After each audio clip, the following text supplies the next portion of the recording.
Poi matrimonio a prima vista. Cosa è successo dopo la fine di questo programma? Clara, hai fatto finta? Non è che magari durante l'esperimento hai finto un po' qualcosa? No, assolutamente. O Fabio veramente è uno stronzo? Sei proprio uno stronzo. Sei proprio uno stronzo. Perché stai dicendo... Ma prima di continuare chiedo per favore di lasciare il tuo like e iscriverti in questo canale. Vieni con me.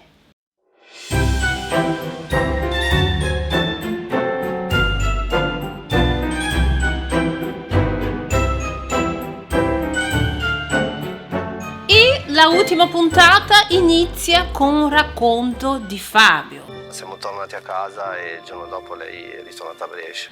E d'altra parte Clara a sentire tutto. Atteggiamenti per alcune cose, mi sono comunque resa conto che non... Già dall'inizio la cosa non funzionava, già dall'inizio lui è andato via.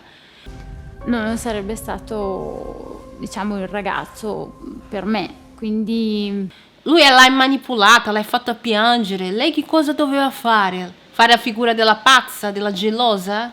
Anche la fede, lui ha perso la fede. poi, vabbè, è stato male il mio cane, quindi sono tornata a casa mia. Lui non è mai rassicurata di nulla, ma lei sembrava la moglie perfetta, perché è quella moglie che deve supportare, soffrire e accettare ogni cosa di un maschio. Per questo lei sembrava così perfetta. Di essere accondiscendente per non creare dei problemi, perché volevo che... Cosa è successo dopo quello bellissimo sì? E Fabio ha detto che il matrimonio era finito, tanto che lui è arrivato lì senza la fede. Non è un bel Però ricordo. ti sei chiesta che cosa Per me produceva non è un bel questo? ricordo. Então lui racconta che lei giorni dopo è tornata a casa sua, a Brescia, che lei ha raccontato agli esperti che lei è andata via perché il suo cane stava male. E quella settimana che sono stata da sola io sono stata tranquilla, nel senso non ho sentito la sua mancanza o... Ricorda che il cane vive insieme ai genitori, c'è tutta la famiglia. Ma io credo che è naturale, un matrimonio che è iniziato così. Lui l'ha abbandonata nelle prime settimane di matrimonio per divertirsi con gli amici. Anche lei ha delle altre priorità. Già dal primo giorno No, perché non ti sei avremmo fatta vedere litigato. com'eri? Ma perché non ti sei non fatta saremmo vedere? neanche partiti. Allora- In questa settimana che lei è stata lontana da lui a casa, lei si è trovata benissimo. Non hai sentito la sua mancanza, lei è stata tranquilla, serena. Sicuramente lei sarebbe così.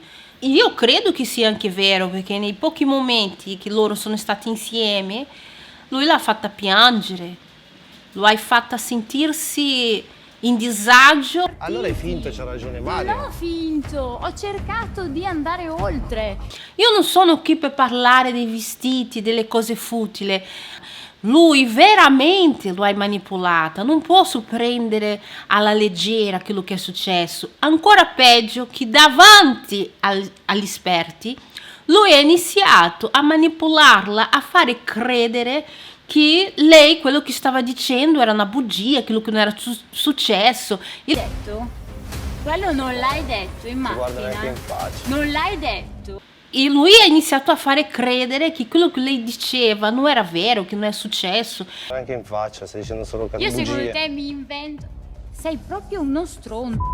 Sei proprio... Perché lei diceva una cosa e lui diceva che non è successo quella cosa. E questa è una manipolazione. Stai dicendo che non l'hai detto, Allora, ma sei a posto. tu dici un'altra volta così, io prendo... Ma sono successe delle cose ancora peggio, ma la maggioranza delle persone in Italia non hanno ancora questa conoscenza su questo genere di manipolazione nei rapporti affettivi. Il gaslighting è un tipo di manipolazione molto frequente quando hai a che fare con persone ad alta conflittualità, persone narcisiste. È una maniera che punta a far sì che la persona che ne è vittima non si senta più sicura dei propri sentimenti, delle proprie sensazioni, soprattutto di quello che sa essere vero, di quello che si ricorda, si metta in discussione in termini di equilibrio mentale, si senta in qualche modo nel dubbio di essere forse non in sé, forse fuori di testa, anche perché gli viene detto espressamente che è fuori di testa, eccetera, eccetera. E quindi è una manipolazione sottile che viene fatta per un lungo periodo, molto pericolosa, perché effettivamente goccia a goccia ha l'effetto di mettere fortemente in confusione la persona. Cazzo, me ne vado. E perché devi dire le bugie? Io non ho mai Perché detto, devi perché dire non è le mio bugie? modo, la gente mi conosce e non parla In così. macchina non hai detto così, non Non hai mai parlo detto. così. E credo che lei ha fatto benissimo. E tutti esperti lì a dire: no, ma tu hai fatto finta, ma come mai tu sembrava così carina? E lei giustamente ha detto che cosa doveva fare io, perché già dall'inizio non andava bene. Non Per provo, quale motivo? non provo Che tu la astio. sfoghi nelle persone che magari si comportano bene con te. Hai capito? Io veramente ti dico, se lei no, doveva litigare con lui, lei ha pianto e lui ha detto che lei era una bambina, che lei era gelosa. Lui ha fatto delle provocazioni già dall'inizio. Ora che non è che io sono pazza e mi arrabbio per No, il non sto niente, dicendo che sei pazza, Ah, sto scusa, dicendo solo che ti ho dato alcune degli volte esempi. E lui dire che non ho mai fatto niente di male, sono stato bravo. Cioè, non Clara, mi sono mai comportato così. Fabio, Poi scusa, ma Clara, sta cosa. Era questo che lui voleva fare credere a tutti.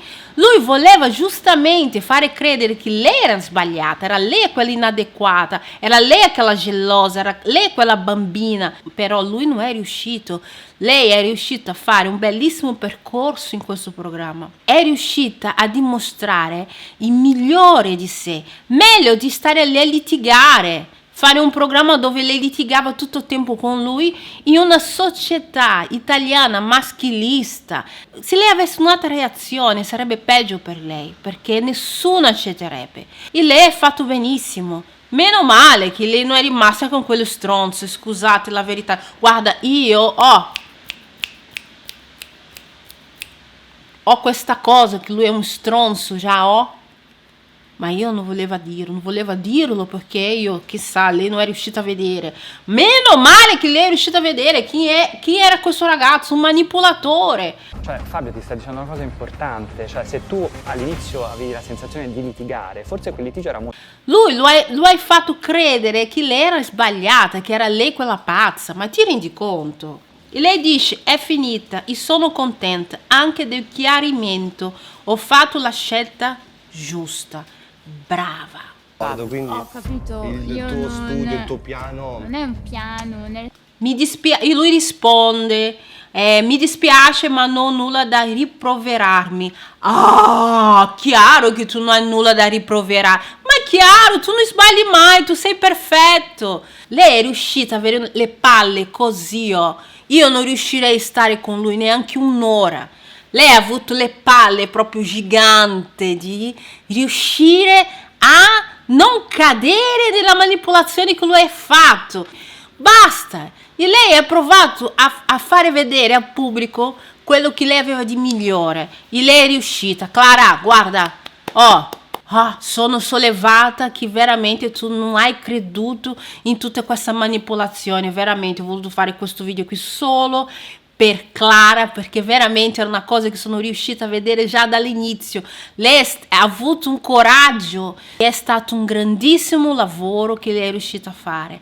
Brava! Lui non ti meritava già dall'inizio, scusate, veramente. E questo ragazzo è un manipolatore, un insicuro che non merita avere nessuno accanto, scusami la sincerità. Se non hai ancora guardato, c'è anche il video dove racconto l'inizio di questo rapporto, percorso di Clara e Fabio no programma. E nei prossimi giorni pubblicherò quello che è successo con le altre coppie. Ciao e a presto!